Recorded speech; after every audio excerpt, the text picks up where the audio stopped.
Well, people know who you are if they're tuning in here. Really my fucking introduction? You want a longer introduction? I can do a longer introduction. I mean, I'm getting... Wait, hold on. Let me do it again. I'm getting hard right now. One of the 3 best postseason hitters of all time, minimum 100 plate appearances for OPS after the other 2 being. Now people don't know what you're talking about. See, now we'll work on they're this baseball later. fans. We'll work on this later. Let's talk about life, because every day we wake up and we play this game called life, okay? And some people win, some people lose, and some people just tie. And 85% of the people tie, and they're happy tying. See, I win or lose, meaning, and so this show's going to win. You know why? Why is that? I wanted to. Okay. You're motivated. I'm motivated. When I'm motivated, I mean, I didn't hit 300 every 3 years when it was a contract year because I wasn't motivated. If there's something I can obtain to make my life better and other people around me better, then I'm going to do it. So I'm here at Compound Media. They scored touchdown for Compound Media because one of the things about me is, besides I actually look pretty fucking good right there in this camera. Fucking nails, man. Anyways, hey, so let's talk about some stuff. Let's talk about your... First, let me introduce who the guests we're going to have on. Okay, so... If there's time, we'll have Jillian Barbary on at the end, but we have Sid Rosenberg right here in studio with us from WABC, not KABC, by the way, but you got 3 out of 4. Right. And that's awesome. Sid was awesome. I did Sid this morning, and to have him here is, because, like, if I get in trouble, I can say, hey, Sid, like, lead into him. We already got it worked out. And a guy who you loved when he was on the mound, one of the other best postseason players of all time, your former teammate, Curt Schilling. Best big game pitcher ever. If you need a win, then he's the guy you want the ball. You want to give him the ball. And turned it on in October, like... He turned it on all year. I mean, I knew, and my people knew, if you know what I mean, after the game, that the game would end in 2 hours and everything would be on schedule. Yeah, you had some problems with Mitch. Mitch would fuck that up. Yeah. Like my friends, like my, you have to have a mix. They would get upset, and they started hating Mitch too, because they started our party late. Because Mitch would, like, we'd walk in the clubhouse, did we win, lose, what the fuck? Like, but I mean, sometimes he's a box of rocks, so you can't really help. You can't help it. You know. Correct. You didn't know the rules or nothing.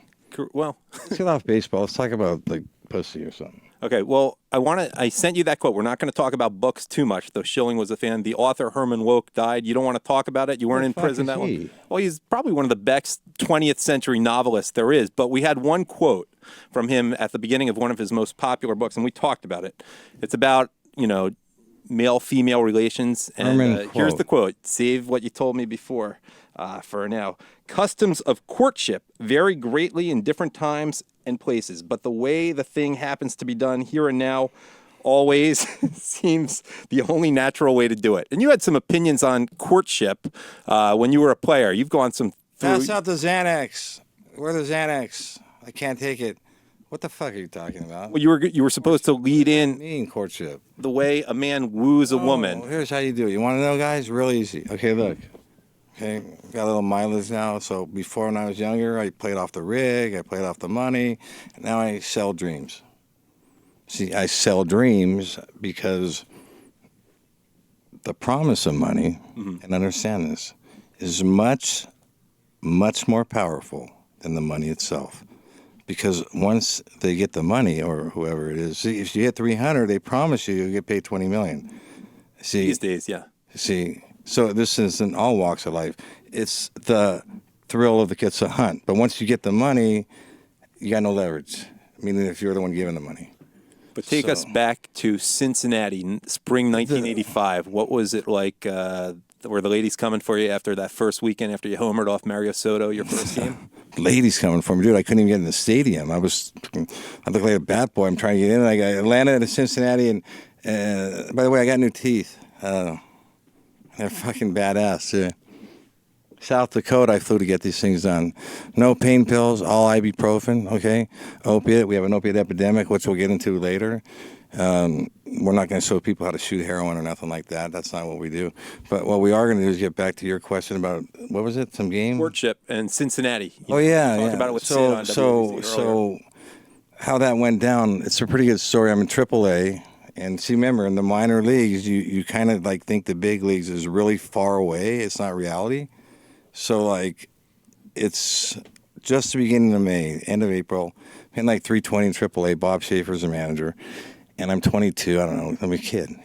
You know, I still could get the one, you know, that came back at you, you know, with no problem. Mm-hmm. You know, you get that one? I'm almost as old as you are, not quite. But. Yeah, okay, well, let's move on. So, anyways, the manager taps me on the shoulder and he says, I want to see my office. I'm like, that wasn't a good thing. I'm like, fuck, what'd I do? I'm in 320. I'm like, and he says, they got their drink. Because, you know, to be a manager or coach in professional baseball, you have to be a professional alcoholic. It just goes with the game. Because if you win, you celebrate. If you lose, you're like, fuck, we lost. And so if you're, anyways. So he says, I walk in his office, he says, see that sport coat over there? I need you to try that on. I said, what? He said, I need you to try that coat on. So I said, okay. And he says, you're going to need that tomorrow. You're leading off in Cincinnati against Mario Soto. And I was like, you know that feeling like... It's a good feeling. I can't personally It's not like that, it's not like buying shit. Like I bought everything you can buy, you know. I fucked royalty. I've done everything, you know. I guess when I got the call from Jeopardy, it was somewhat like that. Yeah, you won 3. This guy's a 3-time winner, by the way. I can't answer a question. Okay, so 3-time winner, and you kind of gagged on the 4th, or I actually lost to a superior opponent, but he Harvard graduate. He was better than I was. But I bet stupidly. But by the way, you would have gotten one question because I had one about what you hit a ball with in baseball. I think you would have gotten that one. Bat. Yeah. Well, what is it? I told a judge once, Your Honor, can I approach? Okay. Because sometimes I go pro per. Like I used to own a website called SueTheMotherfucker.com. Sexy badass. Like, no more. And so I said, Your Honor, like you're asking me to get a hit without a bat. And like she didn't understand. I said, well, I can't do what you're asking me to do legally without needing this and that. So anyways, that's my legal story because that's the only one I got. Yeah. Not. Do we want to talk about why you were in the news in the last 2 months, a month and a half ago? Like, because there's some interesting things about Darling's book that the press didn't even pick up on. Like, it's so much worse than they even reported about. Obviously, it's all gone your way. Since then, there's no evidence. Not even a fan came that way. But, I mean, having read it, I read the thing. And it's not about going somebody's way there, you know? I mean, this is bigger than that because it paints a picture of the whole organization as like something that wasn't. I mean, yeah, we had fun, we were in your face, but one thing that never happened, and again, I don't need to sit here and validate what I did. Now, have I done things I'm not proud of? Yes. Okay. Yeah. Did I do that? Absolutely not.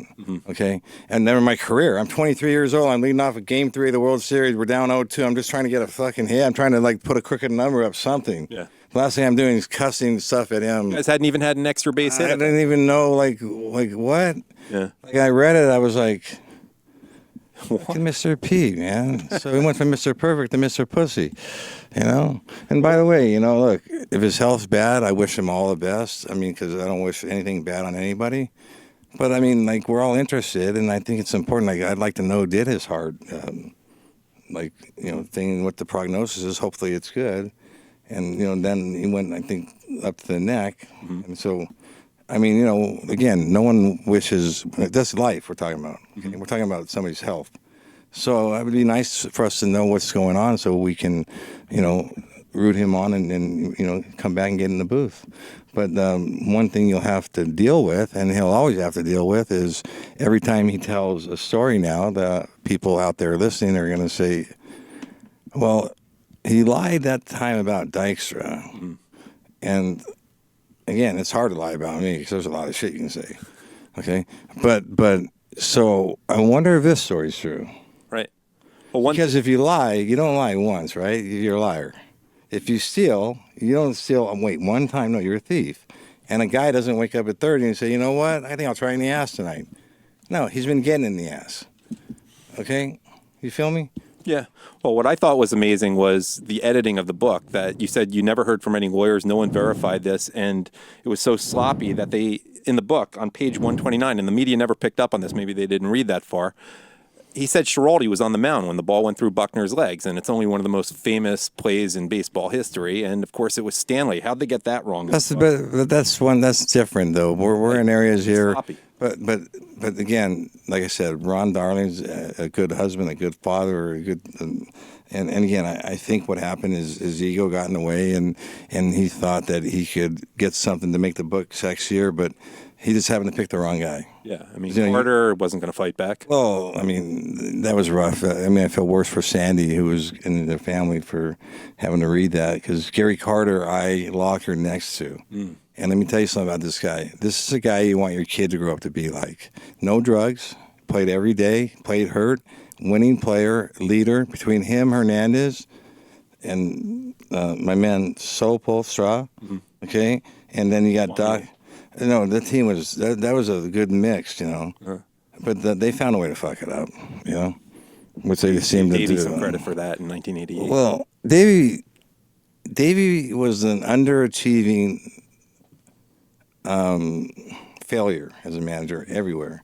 He had great teams. We won one World Series with that squad. And it took a fucking miracle. I mean, there was 2 outs and like nobody on. I'm looking at Howard Johnson saying, dude, like, we're going to lose the World Series. Like, I see Clemens and these guys over there and drinking champagne. Right. And then there's a bloop. And there's another bloop. All of a sudden, you know, Keith and me were coming back in. And so I smoked cigarettes because Keith did. Right. Because, you know, he's a star. So he says, have a cigarette with me. Like, what? Okay. Like, you had never even had one in your life. No, of course not. Never even went to a party in high school, right? But it was worth it. You know why? He taught me how to play the game. Yeah. And there's only one way to play. You play right or you play wrong. Okay? Kind of like life. Yeah. There's some in between, you know, some nuances. There's no in betweens when you're on probation, see? Because what they say to you is, listen, this isn't like you can get a new chip or something, you know? Okay? Like newcomer chip? No. What they do is you come up dirty or you violate, they start your sentence over. That means if you had 3 years, you got to start 3 years. For what? For a drug? For a pill? For a stupid? You got to have some discipline, you know. Yeah, but at least wait till you're after. Wait till you're done with probation, right? Yeah, but speaking of discipline and challenges and going through life's ups and downs, why don't we bring in our first guest on Nails Off the Rails right now? A guy named Sid Rosenberg, one of the real stars of New York radio, coming here from WABC, where he's on 6 till 10 a.m. on every morning with Bernard McGurk. And let's bring him in. Sid Rosenberg. All right, Sid. All right. Sid, my man. How are you, brother? Lenny, good to see you. Good to see you. Adam, nice to see you. It's a Put big thrill. Put together, bro. I like it. Thank you. Thank you. It's a big thrill. Hey, could you grab my phone and grab a picture of this? This is a big deal for me. Lenny Dykstra. This is one of my all-time heroes, my favorites. Sid. I remember his first 2 at-bats. I remember the big hit. Listen, the Mets never win the World Series in '86 if not for Lenny's hit against Houston, because they would have lost Game 7 to Mike Scott. That's a guarantee. So they wouldn't have beaten Houston. They would never gone to the World Series to beat the Red Sox if not for Lenny's hit in that epic big game against the Astros. So, okay, going on the record, so anytime I say, like, I'm serious, I mean, so he's the first guy that's ever pointed that out. People point out, like, the walk-off home run, this, that. But if I don't lead off, okay, now remember, Mike Scott in '86 was deadly, and at the Dome, unhittable, and he owned us. So we're down 3-0. There's a lefty Nepper throwing a one-hitter, okay, and like Davey walks down and says, "You're leading off the 9th." And I said, "Oh, you finally want to fucking win, huh?" You know. So like I hit it was kind of weird, man. Like I hit a towering like fly ball to right center, and they didn't catch it. So I'm on third. Next thing you know, Mookie hits a humpback liner, and then that's actually one of the best postseasons in the history of baseball. Agreed. I'm not saying because I played in it. I'm just saying overall, it was a crazy like postseason for the players too. Yeah, and Mike Scott, funny, he came up with the Mets, sucked.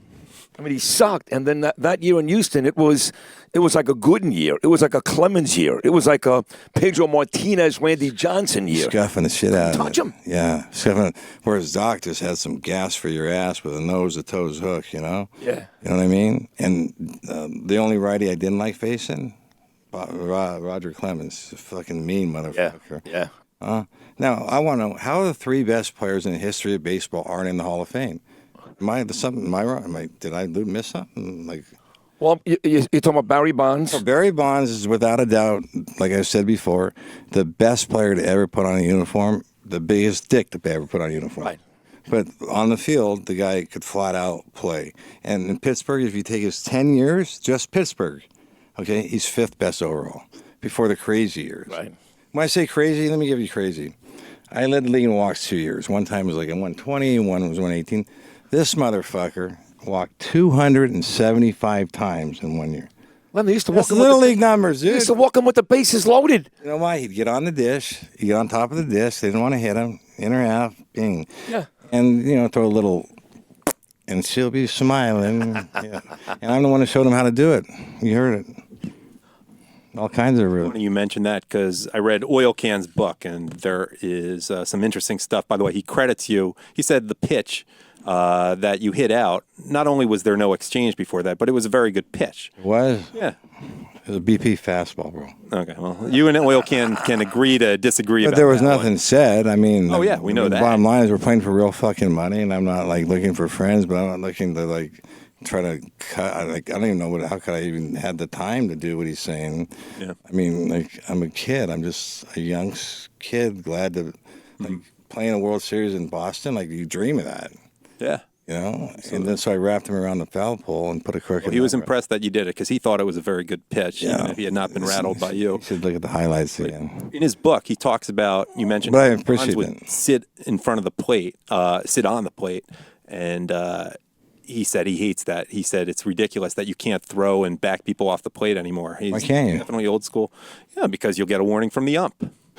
I get warnings every day. What's the big deal? Well, he definitely does not like that. I'd rather get a warning from the ump than give him a 3-run home run. So I would throw out at his head. Yeah. Even Ortiz, too. Yeah, you got to bust them off, man. I used to sit on the dish. You know why?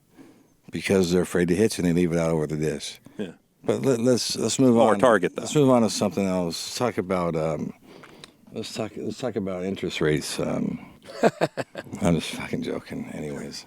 But we'll move on to that. We have a call. All right. Is it Speech impediment man, who you know from the Howard Stern show. I think they're going to bring him in. This is the first call we've had. Hey, Lenny, how you doing? What's up, brother? Hey, I want to know who do you think is playing today that plays a game like you used to do the right way? I mean, there's a lot of players, but right now I'd have to say probably the guy that most exemplifies that would be Mike Trout. Mike Trout has been a star over in Anaheim. He just punches out too much. There's too many strikeouts.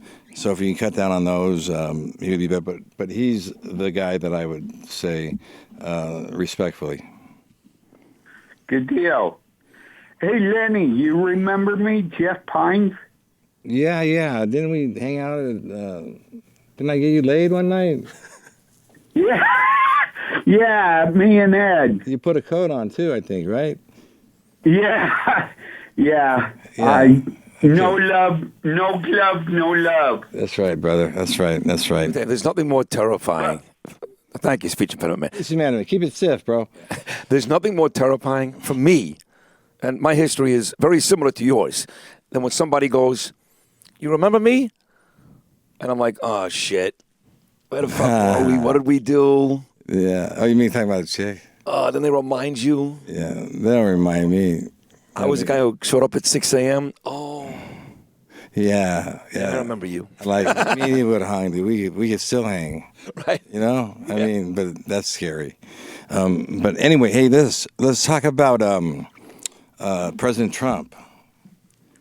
Okay, what aspect of it? Politics, and it's very people. We have some opinions here. Actually, I remember you were out there protesting the New York Times like 2-3 weeks ago. I was the anti-Semitic cartoon at the Times actually put in their it was their international paper, and it was Donald Trump as a blind guy being led by Bibi Netanyahu. One of the reasons why I like Donald Trump, and Anthony loves him here, Anthony Cumia. Yeah. One of the reasons why I like him is because of the way he deals with Israel. He's so pro-Israel. He gets along with Bibi, unlike Obama. They never got along. He actually has recognized the Golden Heights as a part of Israel. Unlike the last 5 presidents who promised to move the embassy to Jerusalem, he's actually done it.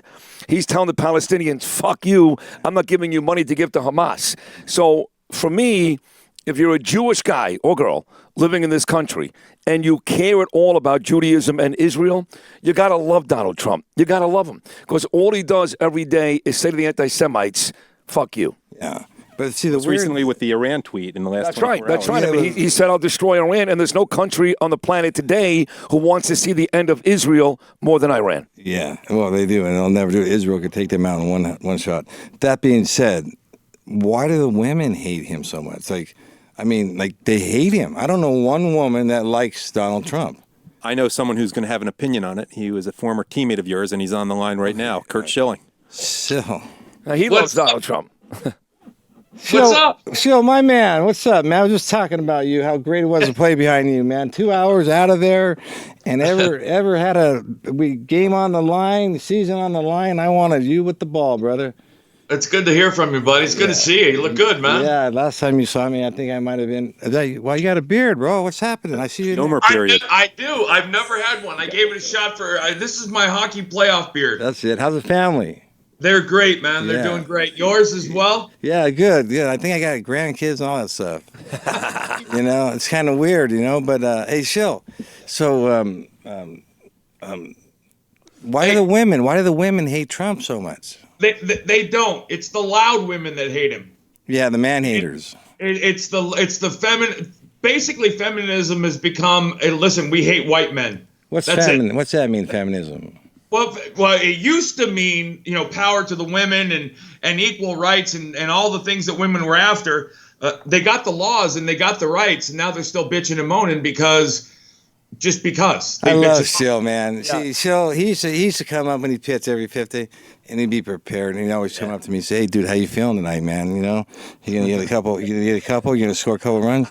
And and by the way, one time Incaviglia, a big fucking husky next to me, said, "Shut up, Shill. You're pitching tonight." And I told Inky, I said, "What the fuck you talking about, man?" I said, "Well, I always had 5 motherfuckers like that." Yeah. I said, "Throw strikes. He's prepared. He fucking has a plan, and he gets me out of their time, and no one's upset, if you know what I mean." Chill in those days. Yep. I had my little fun afterwards, Okay, a little bit. Yeah, a little bit. He's been a guest of Bernie and I many times, Curt. Yeah. And he's a wonderful guest and a really smart guy. And to add to what Curt just said about the women, it's pretty amazing when you consider the people who are angry with Trump because he used the word pussy. Remember, grab him by the pussy. Right. In the meantime, these are the same women that voted for Kennedy, God rest his soul, Bill Clinton. These fucking animals actually grabbed women by the pussies. I've been wanting to talk to Lenny about this for a couple of years now. Lenny, you remember the tape that Trump got caught in the back of the bus? Yeah, Billy Bush. You know what that was? You and I both thought exactly the same thing. I bet that was a guy who didn't have a lot of friends growing up as guys, didn't hang out in groups, wasn't on a team. It was Matt Lauer that did that. He was sitting in front of a bunch of guys he was trying to impress, so he was talking tough and talking like a badass, and they were all laughing because he's a powerful guy, and they were uncomfortable. Yeah. And because here's the thing, guys that talk shit like that, they don't talk like Donald Trump talks. Yeah. Well, I mean, look. So Trump, when I was rolling, he invited me to his suite at the U.S. Open. Oh, nice. So I walk in there, and there's Lenny Kravitz and Puff Daddy or D-Day, whatever the fuck his name is this week. But he makes $1 billion from that vodka. And then, so I'm like, they're cool as shit, by the way. Right. And so Trump walks in. And he knew everything about everyone, looked you right in the eyes. And then I went to Mar-a-Lago with him. And I saw his wife Marla Maples at 32, and it's fucking unadulterated gas. Meaning, I'm not in wives, friends, fucking friends, ex-wives. I don't go there. Lenny, did you play golf with him? No, I didn't play golf with them because I didn't want to say. I would love to see that gambling game. It's just too many. Oh, I can't believe that didn't go in. That's too bad. Bad break. It's just 4 hours of pain. Too much. But Hey. By the way, the question you were asking about the women, here's what you tell women that bitch about Trump. 45% of the employees in Trump industries are female, and over 50% of the executives in Trump industries are female. So, yeah, he's fucking sexist. Yeah, but the issue with what Curt Schilling is doing is, and you know better than this, Curt, you know better. You're providing facts. Right. We don't want facts. We want hysteria. Hey, did you see the video a couple of weeks back, or it might have been a month or so? There was a protest going on, and there was a black Trump voter who had a Make America Great hat on again, and he was arguing with this pink-haired girl. And she was yelling, facts are irrelevant. It's all about emotion. And he's like, she said, you got to make your decisions based on your emotion. That's the only true thing. He's like, what the hell are you talking about? Yeah, let me tell you something about Trump, though. Trump, like you got to give him credit how he ran that campaign because. Oh God. I mean, I was a little bit involved in that too because I'm very good friends with somebody that controls some very powerful news media, and when Hillary was leading, I was like, oh my fucking God, if this bitch wins, But she never was. I mean, but I know they all had us thinking. Oh yeah, no. And then after he dropped the pussy thing, I was like, fuck, we're fucked. Right. So then I said, I got to go in and I got to fix this shit. So, you know me, bro. Oh yeah. I got to weigh in now. If I'm not inside, I'm outside, bro. Listen, I'm one of the rare people, though, in this country. Schilling has been a Trump guy from day one. I imagine, Lenny, you too. And I'm also an adult enough to admit this, which I don't think most people would. I voted for Hillary. I didn't like Trump's campaign. I thought Trump ran a childish, insult-ridden campaign. He had 2 fucking talking points. I'm going to build a wall and I'm going to do something else. And I didn't vote for him. But here's the difference. Almost 2 years later, I can sit here today, as I do with Bernie every single morning, and go, this guy is a great president. And by the way, what you said, it makes good sense, but it was all planned. It was everything this guy does is planned out. You say that. I remember when Mike Tyson said to Lennox Lewis, I'm going to eat your children. Somebody said to me, see that? That's great marketing. Yeah. That's not a crazy person. That's great marketing. So maybe you're right. But the point is, it doesn't matter. I did not vote for him. I didn't like him. Yeah. But I'm watching what's going on with this country, the economy, how well it's doing, the fact that he's destroyed the caliphate. ISIS is completely gone. No more stupid trade deals with North Korea and Cuba. Europe taking advantage of us for 100 years. No more. This guy's doing a great job. Yeah, and he's got brass balls. You got brass balls, right? Yes. Brass balls. If you're a conservative and you voted for, so if you think about the day of the election, there have been more people that didn't vote for him that have said, oh, fuck, I screwed up, but he's actually really good, than there have been people saying, hey, I voted for him and he screwed me, I'm going away. He's grown the party. Yeah.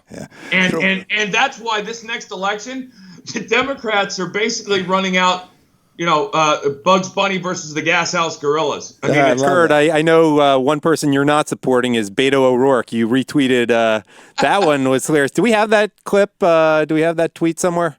Man, that's a funny image, which speaks for itself. While you're looking at it, Shell, I got an idea. There we go. What is that? Kung Fu or some kind of movie? No, that's. Would you want him as your president, Lenny? Who is it? It's Beto O'Rourke. Ever heard of him? I don't give a fuck. I wouldn't want him as my neighbor. I don't give a fuck. Yeah. It was a chick, though.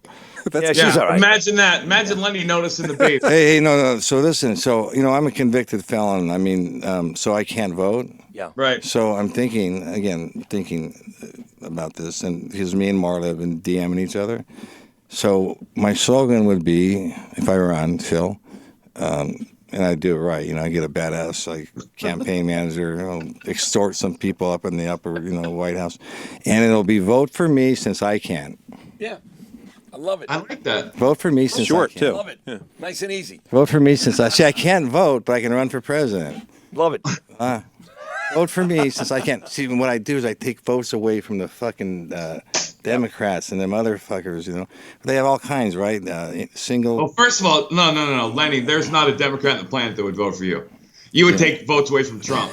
I would. You okay, would. So you know what? Would. I respect that, dude, because I said that to Michael Cohen on the cell. Michael, can I do anything? He said, no, we're good. Fuck Michael Cohen. How'd that work out? I don't know something happened to him. I don't know. He needs some reading tips for prison. And by the way, you have some of them. Him testifying was like watching you talk to umpires. Yeah, right. Yeah, see, I don't know. God. I just called him up and I said, Michael, like, man, this isn't looking good. And he said, everything in what it appears, you know. So, like I said, I was fucking, my name, then the voting, like the day I was flying, like someone says Trump's winning. I said, what? And like, now he's really winning. And now I'm getting blood flow. Okay. It's still not like I used to show, but I can still get but it never took much to get you blood flow. Yeah, but now it takes a lot. But anyway. By the way, Curt, we're doing this show from New York, and I don't want to get all upset. But you do realize there's a lot of people right outside this studio where Lenny is doing this show. A lot of people who still think that was ketchup in your sock. I don't give a shit. It might have been ketchup, but the ring I got was white gold. And it's not a coincidence. By the way, Curt, speaking of which. Yeah, but hold on, though. It's not a coincidence that Boston wins the World Series when Schill goes there. Okay? It's not a coincidence when he comes to Philly that we go to the World Series, went from last to first. Yeah. Things happen it's not a coincidence I led the league in walks 2 years in a row after I spent $500,000 extorting umpires. Right. Okay. But what may be a coincidence is all his teams, if you don't count Baltimore, are kind of kicking ass this year. Boston, Arizona, Philadelphia, and Houston. Well, baseball is Lenny. There's an incredible influx of young talent in the game right now. There's so many good young players, but I don't see. I see these sabermetric players, but I also don't understand. There's still that philosophy of hit it as far as I can hit it instead of get on base. And, what it is they play wrong. So remember we talked about that. You play right or you play wrong. You pitch right or you pitch wrong. What's the best pitch in baseball? Fast strike one, fastball down and away. Still right there, boom, bingo. So I'd be in center field. I'd just be looking around, checking out the checks, because I knew he'd throw a strike one. See, in Philadelphia, here's the thing. I played with. Think about this. I had Lenny Dykstra, Steve Finley, Johnny Damon, Coco Crisp. I had Doug Glanville. I never had a bad center fielder. So as a pitcher, I always pitched to my defense. So when I had hitters in the vet, I would play to center field and the gaps because it was a big park. And I was a fly ball pitcher, and I had Lenny to cover Inky's deficiencies in left. You mean is that because he was allergic to leather? You mean? Right. No. Well, the great thing about it was if you go back and look at his career highlights, every time he fell down and caught a ball, he got up. Every time he fell down and missed a ball, he stayed down. Yeah. Man down. Yep. I still never understood, by the way, when I see the Joe Carter home run, the question I have is, okay, if it hadn't gone out, what is Inky doing in left field there? What if it had been a bloop that Tony Longmire would have caught? Dude, the ball was hit up to the fucking moon, dude. Yeah, I know, but what if? I mean, it would have been that would have been all on Fregosi. No. What's he talking about, Chill? Oh, stop. That ball was gone. What's he talking about? No, if it had been a single because of the defensive. No, stop. Hey, Chill. We got to get Adam some pussy, man. No, you just got to stop. Don't let him talk about baseball. Just let him but he actually knows a little bit, but like when he's a smart dude. I know. Hey, dude, Jeopardy 3 fucking times. This guy didn't 3 times. No, I got to bring up one baseball thing. The Mets, they just got swept by the worst team in baseball. I mean, it's not all Phillies here. We got to talk about that. What's wrong there? They have an issue now. That's Derek Jeter's Miami Marlins. You're right. They've lost 5 straight. They're now 20-25. By the way, you should be in the Hall of Fame, Curt. They're now 20-25. And the talk in New York today is before the Mets play the Nationals tonight, that they may fire Mickey Callaway. Now, Jeff Wilpon has called a meeting for this afternoon. Brody Van Wagner's going to be there, the GM, and Callaway's going to be there. And look, and you guys are really not just pro ball players, but you're both great at what you did. I laugh when I hear that type of shit. I mean, this team spends $100+ million. They make a trade to bring in Robbie Cano, who looks like he's washed up. Yes. I'm not saying this guy gets the most out of his players, and I'm not saying Mickey Callaway's ever going to be a good manager. But to blame Mickey Callaway, they blamed Terry Collins 2 years ago. You can't release the team. You can't fire the team. The manager is always the guy that takes the fall. And in the past, you've seen guys come in, Morgan Magic in the 80s, and guys that have come in and not really turned the team around, but stabilized the team. Listen, if your clubhouse can't run itself, then your clubhouse mentality starts in the manager's office. And if he's not sure of himself, you're going to have a bunch of guys going, what the fuck? Yeah, that's true. So here's how it works. I mean, here's how the game of baseball works. When I'm talking about professional, and still knows, it's not baseball like the public thinks it is. Like they go to a game and they see a baseball game. No, it's a 6-month grind. You're with the same guys for 7 months, starting in spring training. And so remember, baseball is about one thing, okay? It's about results. You either fail or you succeed. There's no middle. So if you and a lot of people don't understand, it's 7 to 8 months of getting at the park. I get to the park at noon and I get home at 2 a.m. Right. And that's on the day I'm not pitching. Yeah. No, it is. There's a lot of commitments and there's a lot of paternity suits and a lot of everything. But let's move past that. Let's get to so the way the game works is, number one, why do left fielders and right fielders not pinch the gaps? Because you have the foul line. See, if the ball lands on that side of the foul line, it don't count. Right. It's like another player. Maybe I'm stupid. I don't know. Well, I think what you mean, Lenny, for me anyway, is I always look for corner outfielders to utilize their tools. If you're fast, you can pinch the gap because you only have to defend one side of the foul line. Exactly. But a lot of that now, today it's all about spray charts and sabermetrics. They don't put defenders where balls don't get hit for the most part. Right, that's true. But see, here's the problem with that philosophy. The philosophy relies on the pitcher making the pitch that he's supposed to make for the hitter. I always move my defense around because in my mind I was going to make this pitch and the hitter was going to hit the ball to this location, right? And I wanted a defender there. If I make a mistake and the hitter hits a pitch where I don't have a guy, that's on me. Yeah. She'll used to look at me in center field, and he used to tell me. He'd turn around and he'd say, "Dude, yeah, right, move over." Yeah, I mean, like, right. And the bottom line is, if I make that pitch and he hits the ball to that's an expected result. See, and here's the thing. So what Schill's going in, where he's saying it. So as a center fielder, you have right behind the pitcher. You can't stand there. So you either have to, if it's a right-hand hitter, you have to play the hitter to pull, which is 10 yards to the right, or you have to play him to hit the other way, which would be 20 yards from the right. So it's a 20-yard difference. So when they see a ball hit right at a guy and they say, "Oh, you just hit it right at him," no, but if they hit it right at him, they played right. You know what I mean? Yeah. That's where Schill's going with that. That's the thing about this whole shift bullshit. Like, people are talking about, oh, they're going to outlaw the shift. You know what? Learn how to hit the ball the other fucking way. That's it. Right. Bunt it down the third base line. You get yourself a base hit every single time. And here's the thing. If David Ortiz bunted 4 times in one game and got 3 hits, they would stop shifting. No question. Now, he still had a phenomenal career against the shift, but hitters are too selfish to do that. Yeah, they are. Especially power hitters. I'll tell you what's different, too, about today's game. When you guys played, I knew who were the really good defensive ball players, right? I knew who they were. I knew Ozzie Smith can pick it at short. I knew Dave Parker can gun you in right field. I knew you were a great center fielder. All the sabermetrics, all these numbers out there today, and I'm a pretty good baseball fan, I really can't tell you who the great defensive ball players are. I know the guys who can hit home runs, right? Yeah, but see, here's the difference. So you can tell who the really great ones were. You can tell the Ozzie Smiths. Anybody can tell Ozzie Smith. Right. What you can't tell is the jerks and profars of the world. And that's what sabermetrics has done, is elevated defense. And if you think about it, defense is the one thing baseball fans, a lot of people don't care about.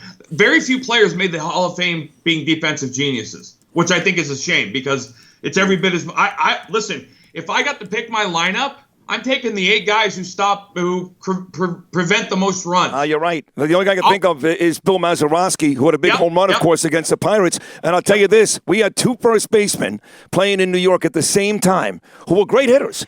Great hitters. But they saved more games with their gloves. I'm talking about Keith Hernandez in Queens and Don Mattingly in the Bronx. No one talks about those guys. Those guys were both stellar defensive players. Unbelievable.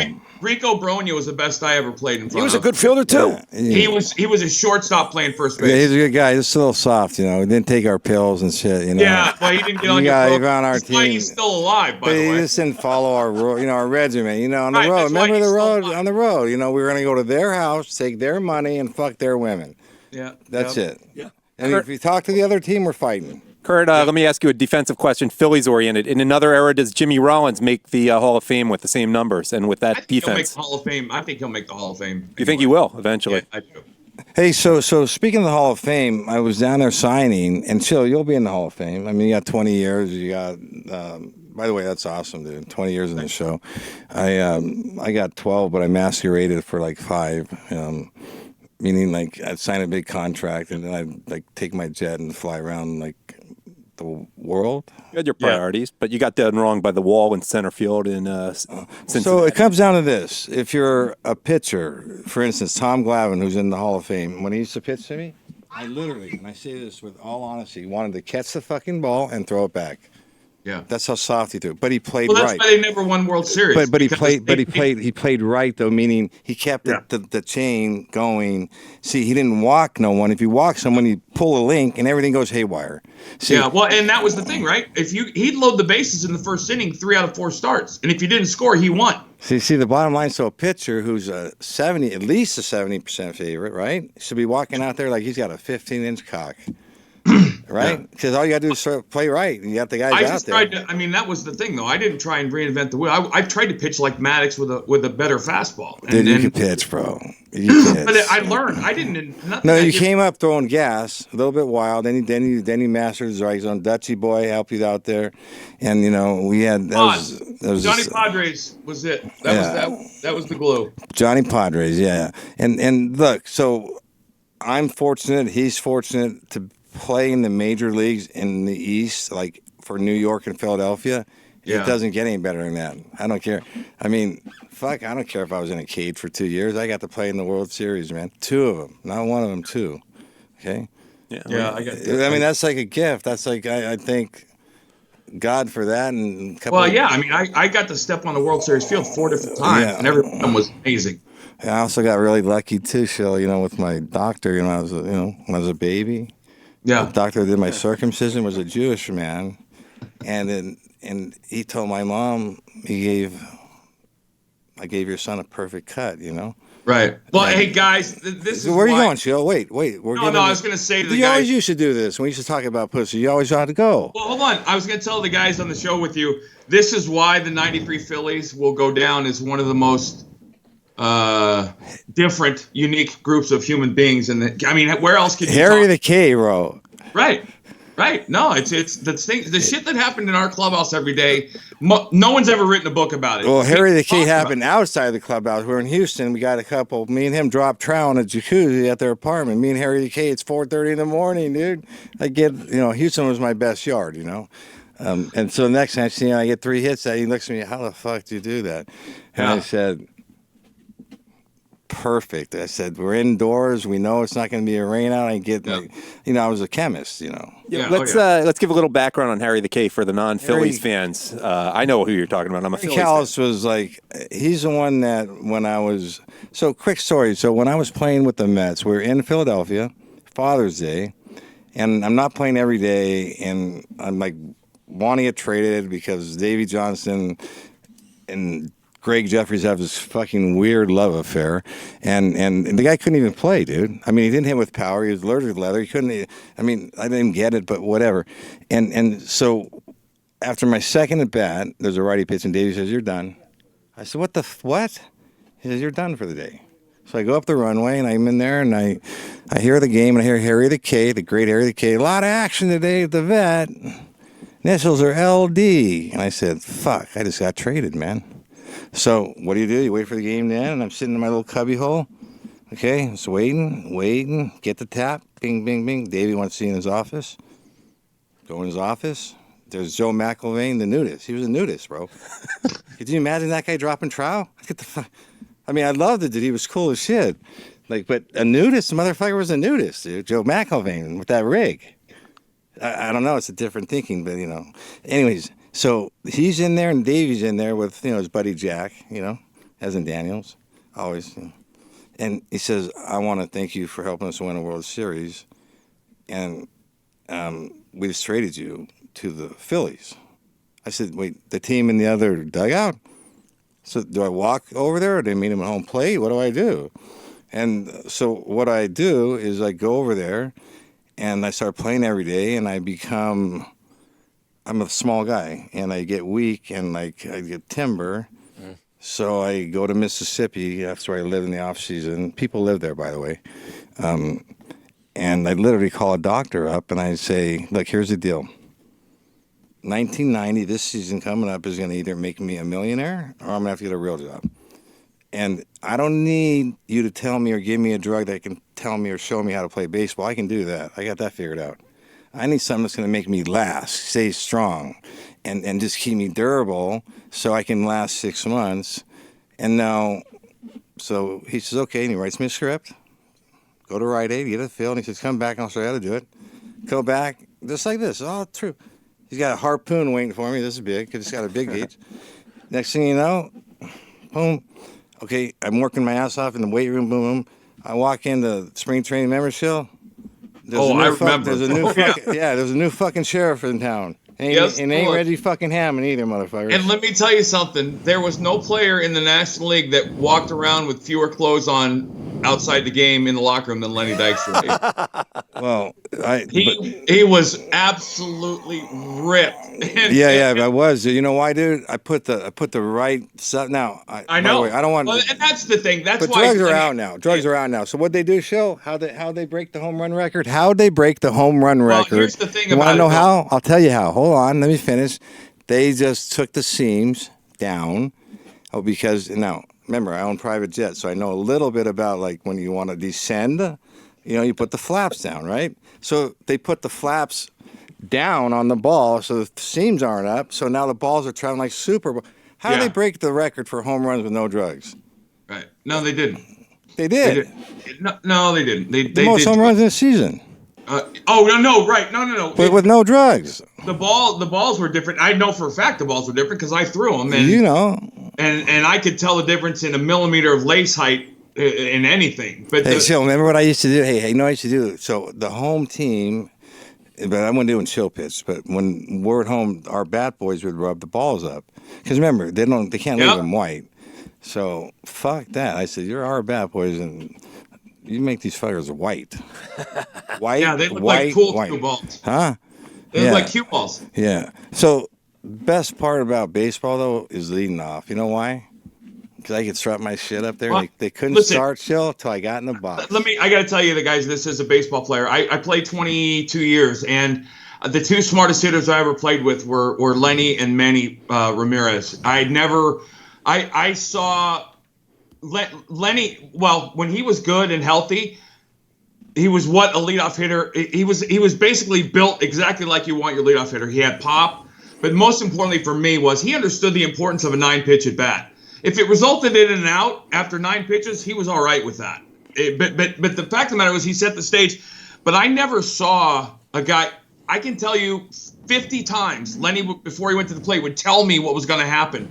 Game 5 of the 1993 National League Championship Series, in the 9th inning, after we go to extra innings, Lenny said, "I'm going to face Woolers." He called him Woolers, and he said, "I'm going to work this motherfucker to a full count." He said he's going to try and get me to chase that high fastball again, and you watch what happens. He said, "I'm going to take him deep." He went to a full count. Woolers threw a high fastball. He hit the game-winning home run to center field. Wow. Yeah, and you know what? That got me off. It's not about the home run on the stats. It's pissing off all the fans. That moment in time when they all went silent, and when they stopped doing this. Yeah, and they all, you know what? They think about me every fucking day. Oh, it's great. Just like John Smoltz says, has a no-hitter going into the 9th, dude. Remember, I'm the only guy that can hurt him. I'm up third. Well, that was the only pitcher that was the reason they didn't win World Series. He was electric though that year. Nobody was afraid of Glavine or Maddox in the postseason. It was only Smoltz. Yes, Smoltz was electric. He got a no-hitter, and know what happens? I'm up 30. He punches out the first 2 guys. So what's he do? I know he's going to throw a hook first pitch, snaps it off. It's a strike. They call it a ball. I got lucky, I guess. Ball 1. He's going to sneak some cheese in her half. I said, what do? Hit a fucking bullet off the glass, dude. And he walks around the mound, dude. He's whining. And I took my 2 at him. And I said, "You dumb motherfucker," and I threw it at him. Yeah. You know? But you loved playing at Atlanta in particular, and you had the Jane Fonda thing going on there too, right? Yeah. Oh, that's right. Jane Fonda, I never got there, but you're a big fan of hers, right, Curt? Well, when I would lead off, bro. Yeah. I mean, I would take a long, like a long winding song, like. Because remember, they can't start the fucking game until I get in the box. They say, like, "Hey, let's get in the box. Shut the fuck up." Okay? So I used to stop and position show right in front of Jane Fonda and Ted Turner, who was looking all over the fucking place. And I'd say to her, "I want to fuck you." Now, I never got there, okay? Never even, but I know she knows that I know that she knows. Focus. Is that right? It's all about focus. It's all about focus, and then I would focus on something else. So let's focus on making the other team hate me. I love that. Voted the most hated player like 5 years in a row. Yeah. By the opposing team. You know why? And I played, so I knew why. Because I made the job hard. Yep. You know why? I didn't like him. Yeah. Oh, that's what a lot of people don't understand is that Major League Baseball is not about a baseball game. It's a multi-billion-dollar business. You're getting paid to win. Yes, it is. Hey, speaking of multi-billion dollars, so check this out. Not like advertising for Microsoft, but they're a software company, right? Right. But this is hard. Okay. Yep. So I have one. they're the big swinging dicks. They got 140, 60 billion in cash in the bank. Fuck Apple, you know. Yeah. And so I'm Microsoft. That's American, you know. The American Apple. I don't trust them guys. They're crooks, you know. Crooks. Yeah. Fuck Apple. We thank Sid Rosenberg for coming on. He had to He's go gone. to an engagement on Fox News right now. Thank you, Sid. Hey, Lenny, I got to bug Yeah, out. you go, bro. Hey, give the best to the family. You look good. Hey, it's great to talk to you. Good luck. I'll definitely be around if you need me to come back. Yeah, next time I'll see you be at the Hall of Fame voting, bro. All right, brother. You take care. Okay, buddy. Take care, Adam. Thank you, Curt. All right, guys. All right, we got to get back to the Mets. We talked a lot of Phillies there, and It's fun to talk to Schulz. It's been a long time, you know. Yeah. And that's a professional baseball player. Where Absolutely. today you have baseball players, but not really major league baseball players, you know. Mm-hmm. So that being said, well, he's let's on talk about Twitter. something else now. People More want to get baseball? your opinion on the Mets because we've been Mets. doing a lot of Phillies talk here. They should hire Wally Backman immediately, okay, and they'll win. Why? What will Wally bring to the table? Because he knows how to win. It's look, a manager. His job is not so much about writing down the names. Mm-hmm. It's about incentivizing and wanting to get your players to want to play for you. Mm-hmm. You have to know how to get your players motivated. What does he do in particular? Who's that? Wally Backman. What will make him? It's just the way he carries himself. He's just people they feel. And they go out there like some guy, like what's his name? The guy right field got all the money. Bryce Harper. No, the guy from the Mets gave him $100 million. Painful. Cespedes. Oh yeah. This is a guy I watched one time. He had he was hitting he had a cycle. In the seventh inning, in San Diego, he needed a single, the easiest one to get. He pulls himself out of the game. Meaning, like the Mets, they always seem to fuck up and make like it started when Wilpon would be there at the cage when he'd be there with his like fraternity boys with his rich fucking little polos on and shit. And now he started trying to run the team, and then they went really south. Mm-hmm. And then like about a shit happened. Then they have good pitching, they can't score, and the games just don't have like the electricity, Mm-hmm.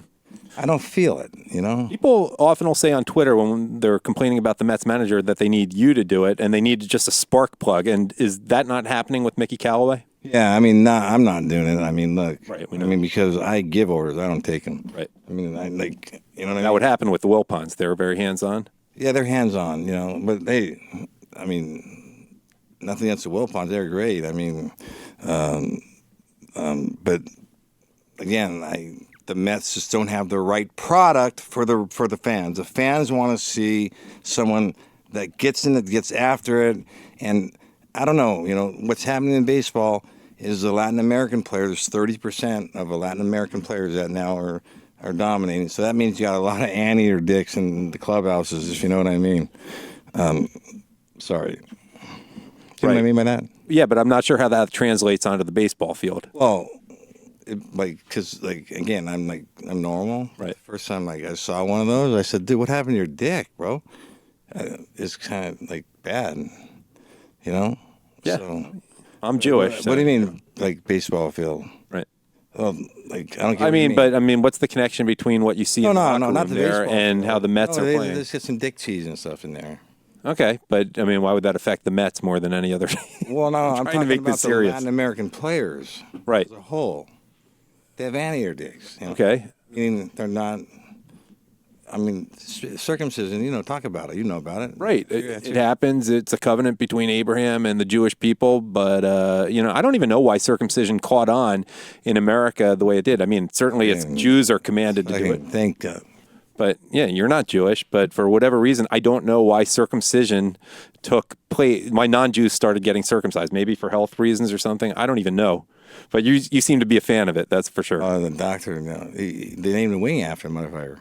They named it what? Yeah, see, they did it before, I got a call 5 years ago. Check it. It's a crazy story, but they're all true.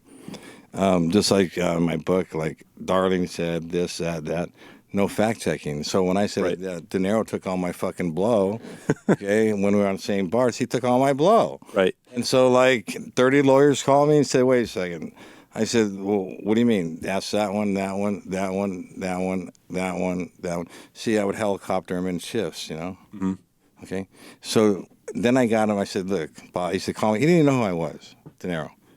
He didn't know. He wasn't a baseball guy. Right, when you met him in So St. it was killing him, though, dude. Like, there was 2 suites in St. Bart. This is private island. And he's got one and I got one. Mm-hmm. And I'm helicoptering this young talent in. And he's there with his family. It's fucking killing him. So finally I come back, and it's a daytime. I got a pina colada. And he said, hey, he initiates the conversation. Hey, what is that? I know where he's going. Uh-huh. And he basically wants to talk to Keith Richards, you know. Right. That's a code name for blow or coke. Because you can't be around the batting cage and say, who's got the blow? Like, so you have to come up with a name. What better than Keith Richards? He looks like a fucking line of coke. He's still alive. He doesn't even know he's legendary around the fucking national. Going on tour again. Huh? Going on tour again. So anyway, but at the end of the day, the key to what we need to do here is get people to pay money to advertise on our show.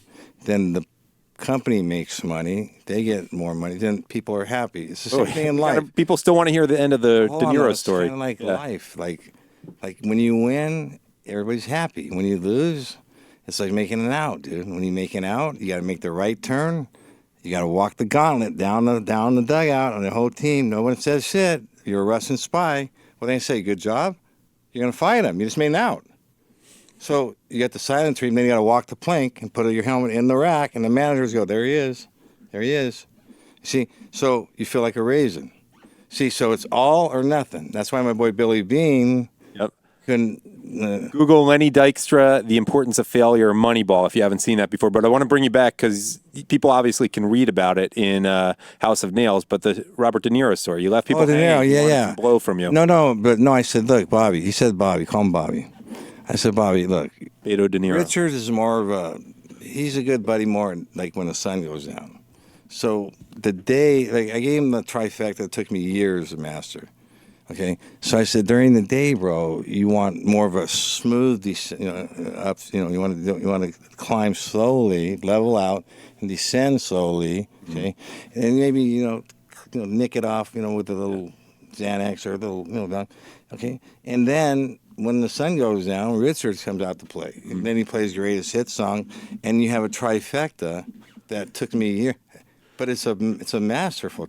And De Niro said, hey, give me the rest of that stuff before you go. I said, you got to give me money. I said, dude, I'm not here to money for money. I'm here to make history, bro. That's my quote, by the way. That's when I was writing my book, my editor said, why don't you use your quote? I said, I got a quote. Them quotes, like a real quote. We know. So my quote was after I signed my contract in '93, and all the reporters were around me, they said, what can you do with the money? And I said, fuck that, no. It's not about the money. I'm not here to make money. I'm here to make history. And I made history. It's a good quote. It'll go. I'm not done yet, though. Okay. Adam? Bring it on. Okay, I think I need to start giving you some of my shit. This is. We'll talk about it later off the air. Yeah, that's not my area of expertise. No, but we're gonna get you just dialed in just right, bro. When's the last time you got laid? We're not talking about that on the air. You putting the coat on? I try to keep things safe. I don't need any little atoms out there. Okay. So you definitely go in with the coat. I've been married, so that was not necessarily the agenda. How? Well, Marla, in fact, but how'd that work out? No one's interested in me. More interested? No, but she was wealthier than I was. We're just talking about life and all. I mean, it's all about life. I mean, like we get up every day for a reason, try to be happy, right? Like people forget and don't understand how valuable and how precious time is. Oh yeah. Okay. Because see, you can buy a lot of shit with your money, but you can't buy time. It's not for sale. Okay.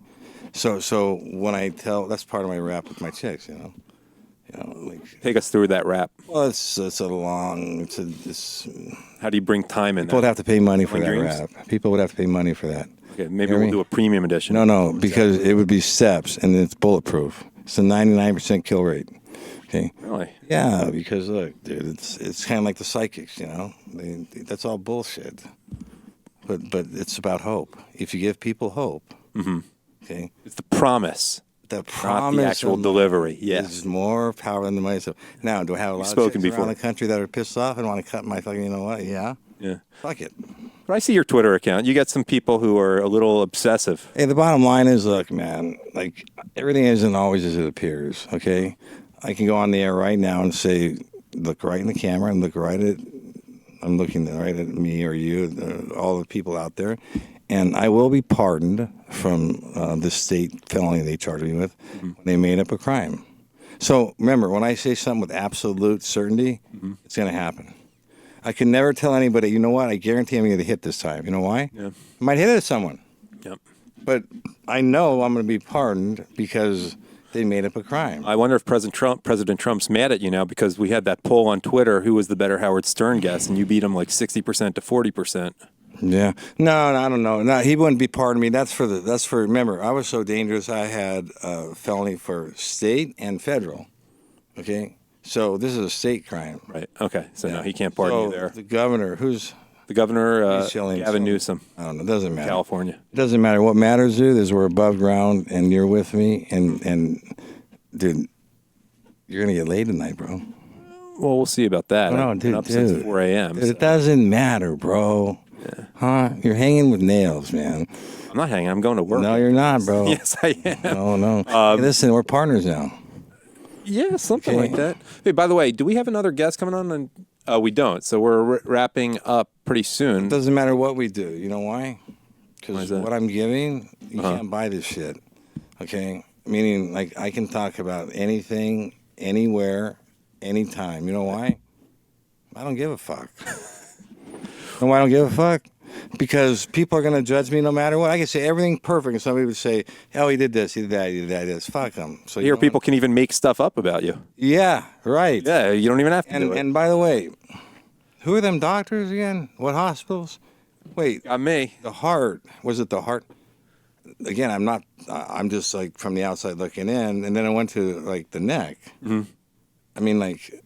By the way, let me ask you a serious question before we wrap No, up. I want obviously the best for him health wise, and Right. no one wants nobody to be, like have something that's going to make them like No, die but or let something. me bring you back. So I got to finish this because and again I say this on everything I love. I hope Ron Darling gets healthy and hope everything's okay. But I kind of got the feeling everything is already okay. Okay, the thing that's not okay was when he fucked with nails. Okay, so like so many before him that tried to like fuck with nails to learn only that they're gonna lose. I think he'd like to take that back. It doesn't matter what you take back; it's out there.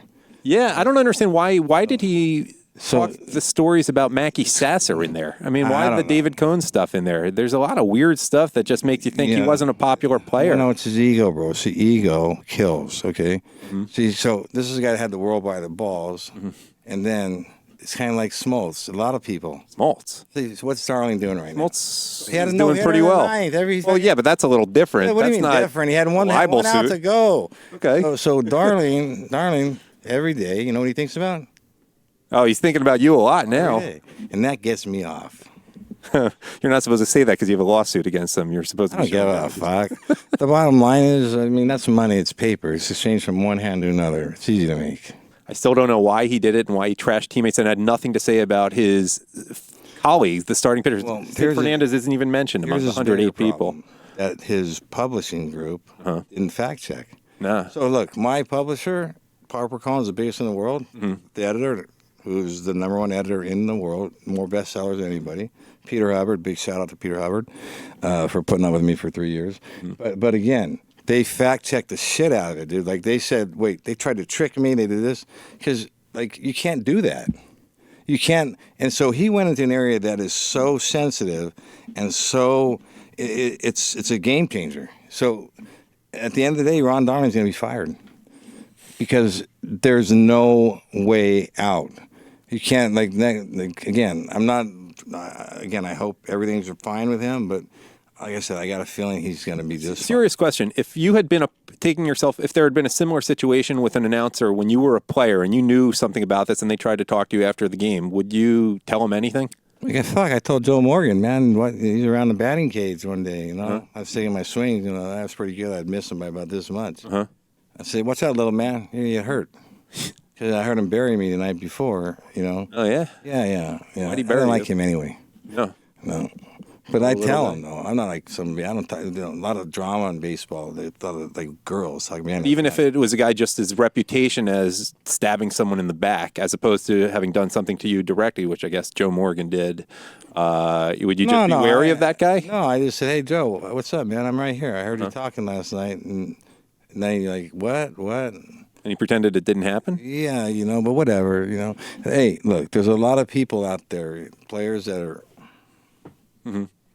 Yeah. They can't see. No, but they can't see it on the screen. Yes. Okay. That's kind of a high one, though. Right.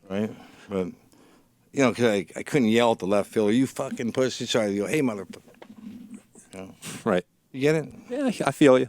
You feel me? Yeah. Not like that. But. Okay, so, hey, Adam, so let's take some more callers. Okay. Are there any callers on there, or are we got wrapping? one call. Okay. Okay, wait. Call. So let's remember this. We got one call today. Donnie Watch how from many we Kentucky. have in like 2 months. Your friend Donnie Osmond in Nevada, but this is Donnie from Kentucky. Kentucky. Yeah. Hey, what's going on, Lenny? It's Donnie from the Late Night Live Stream. How you doing, bro? Hey, how are you, brother? Kentucky. You All right, I thought you were going to make me your co-host. What happened? I used to stroll over that bridge all the time, brother, in Covington. Huh? Hey, you're doing a good show, man. I really like it. All right, man. Good to hear from you, man. Good to hear from you. You too. Could I ask you a question? Sure. Now, I know you're big on the Stern show. Obviously, everybody loves your shit on the Stern. Did you have to get any clearance, or did you have to talk to him, or did you ask or make any kind of, like, reach out and say, yo, I'm going to do something on Compound Media, or how does that work? How'd I get here? No, as far as, like, talking and saying, hey, you know, do you reach out to anybody on that team and say you're going Stern's people? Yeah. Well, I mean, it wasn't so much. I mean, I did a show with Anthony. Me and him hit it off, and I did it again when he was with that guy that turned out to be kind of a bad guy, the dopey one. What's his name? Opie. Opie. Oh, yeah. And so Anthony, when I did his show, it was kind of electric. So I said, "Fuck it, you know what? This is kind of I like the feel here." And I talked to my man on here, you know, Eric running. Next thing you know, I'm here in the chair, and we're doing the show, and we will make money for you guys in there because see, all my partners make money one way or another. Okay. You're the man, dude. You're the man. My biggest rating shows are the ones when you came on it. So. You know, everybody loves it's a common story. Thanks, brother. Good talking to you, man. You too, bro. Take it easy, man. Yeah. The number for future reference, by the way, is 877-962-6846, assuming this is not the only edition of Nails Off the Rails. But no, we're wrapping it's up. Not the only edition, dude. I know. I'm just saying. Beginning. If the world could end, I do it fucking right. Yeah. Okay. And there will be calls, and there will be advertisers, and I will make these people money because that's what I do. Okay. And if I don't, I fail myself. I fail my family. I fail the people. I fail these people. Right. You know what I do? So your heart and soul is in this. Just have a drink. Sounds good. All right. I think that is all. Moderation, though, see? In moderation, of course. You're all about moderation. Gentlemen. Oh, but you're not about being in the middle. No. I'll never be in the My whole life is about getting out of the fucking middle. But, by the way, so what do we do now? What happens now? I think we wrap up the show. So you know how we wrap it up? How do we wrap it up? We talk about like tonight when I get you all set up. Are you going in missionary? Are you going to be mission? I'm going to bed. But you gotta go in I'm going back to Pennsylvania and going to bed. Just look left, bro. Put your hand, look left. I'll keep that in mind. But I imagine my plans will be less interesting than I'm presenting on camera right now. A pipe cleaner to have? I'm all good. But just a pipe cleaner. No, I'm all set. Okay, he's set. He's all set. Private, you know. He's set. Won't be long. Yeah. I've corrupted many, dude. All right. Many have fallen. Yeah, I'm sure. Next thing you know, dude, you're going to be doing, oh my God, this is going to be. We'll see about that. It's going to be fucking great. All right. Any final words, things to look forward to in future editions of Nails Off the Rails? Yeah, it's going to get better and better. Good today. And better and better. No. And then it's going to be, oh my God, oh my God, oh my God. And never mind. But anyway, Can't believe I'm doing this. Oh, yeah, that's my word. See, as soon as so let me close with this. Okay. When you get older, you get like smarter. So, like, the act is like painful now because I got to take a dick pill. It's a fucking process. And so now it comes down to just this. I just want to hear, I can't believe I'm doing this. I'm good. So that means I won. I got it. See, right? If I had $1 for every time I heard that, dude, oh my fucking God. Oh my God. You have a closing line, maybe keep it. What's your close? Well, like I said, stay tuned every week whenever I'm going to be on the air, because when I do, it's going to get better and better. Remember, I just got off an airplane because I'm suing a whole fucking county that for big county, too. 6 years. 6 years, counselor. By the way, you're a lawyer in 4 fucking states. Yeah, but California's not one smart. of them. You know what? You said, I'll just take the bar here. I'll take it there. I'll take it over there. Okay? So what you need to start doing is bring in a chick each time. We have like a 10-minute interview, and like I'll help you with how you maneuver, you know? That can be one of our segments. They'll appreciate that. The kind of woman I'm looking for. Like, we keep him short. We keep him stiff, you know? Mm-hmm. Speaking of stiff, do we have an ending? Like Casey and the Sunshine Band said, keep it coming, love. Keep it. Here's how we finish. You ready? Pain is temporary. If you quit, that lasts forever. Keep going. Keep going. Keep living the dream. Fighting the fight. And you will be happy, because that's what it's all about. To the wall. To the wall.